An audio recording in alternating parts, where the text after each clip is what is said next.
Hi, welcome to Module 3, Social Media Marketing.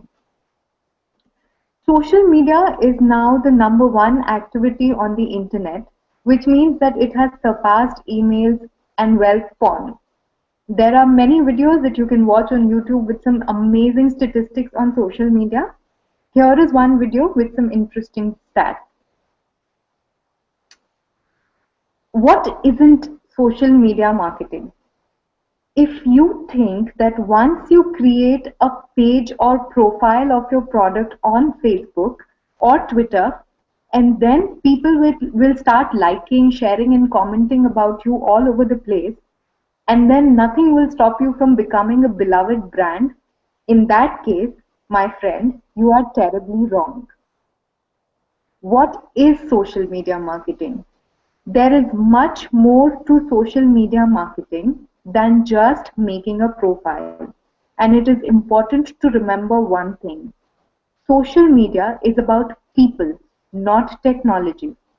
Social media is a human discipline, not a digital one. I would like to reiterate here what I said in the first module. The fundamentals of marketing, irrespective of online or offline medium, remain the same. Segmentation, targeting, and positioning have the same relevance online as well as offline. So just like traditional marketing, an online marketing campaign should also keep the consumer in the middle and design the campaign keeping the consumer's needs in mind.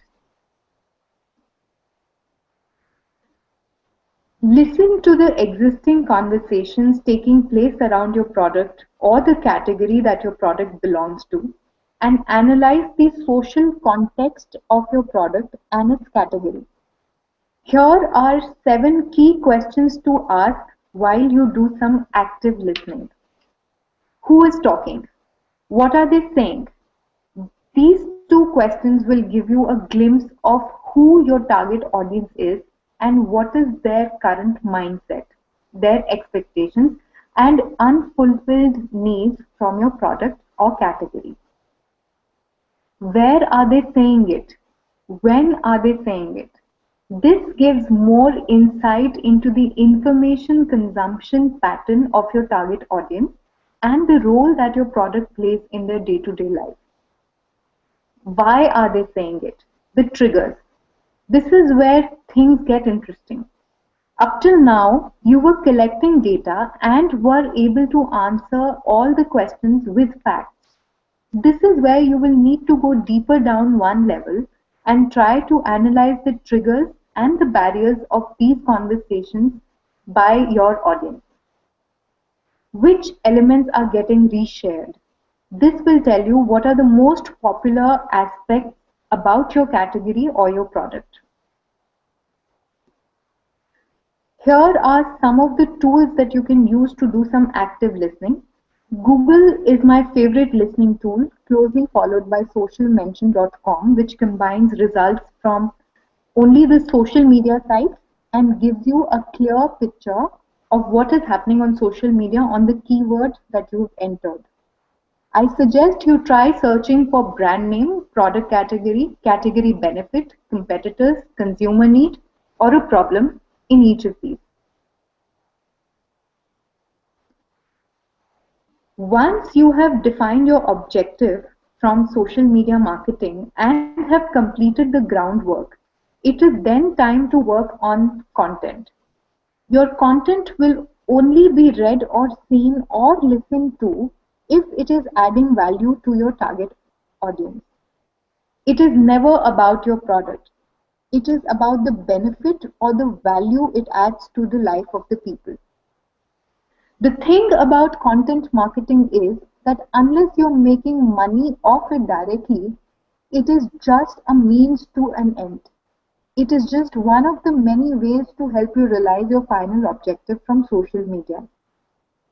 If your content is relevant and adds value, you will be successful in connecting with your audience and keeping your audience engaged. The keyword here is engagement, which should be the key objective of all your social media campaigns. And engagement happens by focusing on building conversations. not campaigns.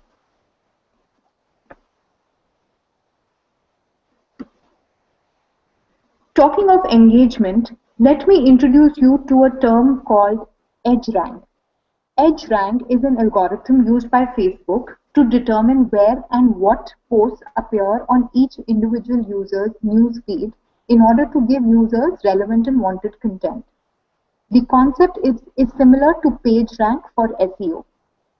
This is important for you as marketers because 40% of the time on Facebook is spent by people on their news feed, and only 12% is spent on profile and brand pages. So how does Facebook decide which of your content is featured on the news feed of people? The three variables that make up EdgeRank are affinity, weight, and time decay. Every piece of content in Facebook is called an object, and each interaction with that content is called an edge. Examples of edges include status updates, comments, likes, and shares. Each edge is comprised of affinity, weight, and time decay. EdgeRank is the sum of edges. Here is a great link that simplifies EdgeRank with Batman's example. Don't miss out the tips at the end of the article to improve your EdgeRank. Based on your objective from social media marketing, you can decide from a gamut of metrics. Let's look at a few metrics that you can apply to your campaigns.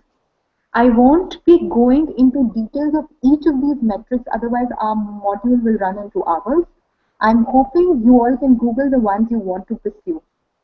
Please consider the list presented here as a sample list and not an exhaustive list. Starting with acquisition metrics, which includes number of likes, number of members, followers, audience growth rate, number of visits, and traffic growth rate. In my opinion, acquisition metrics should never be considered in isolation. You must always tie your acquisition success with another metric success.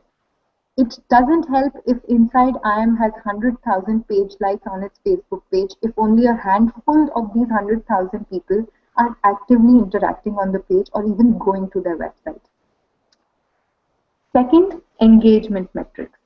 People talking about this: engagement ratio, interaction ratio, applause rate, amplification rate are some examples. These metrics will tell you how well your content resonates with people on your community page. What kind of content results in higher engagement and more interactions? Third, reach metrics. Organic versus paid reach, post, tweet reach, sentiment analysis, share of voice, share of conversation are some examples. Reach metrics are all about quantifying who is getting your message and how your product is perceived. And finally, the conversion metrics. For example, social media as a percentage of total conversions to your website, social media conversions overall, and click-through rate. Probably the most important set of metrics, as these are the numbers you should really be targeting, and these are the metrics which are closest to your final objective. Inside IM may be having 100,000 Twitter followers, but if they are able to convert just 5 people to come to their website after posting a tweet, this means that their conversion rate is too low and they need to pinpoint the problem somewhere. Before we wrap up this module, let's take a final look at this slide which summarizes the takeaways from this module. Focus on people, not on technology. Keep the DNA of social media intact to be able to succeed. Second, listen to the people before you start talking. Understand their viewpoints and mindsets about everything related to you, and then project your product to them in a way that they can embrace.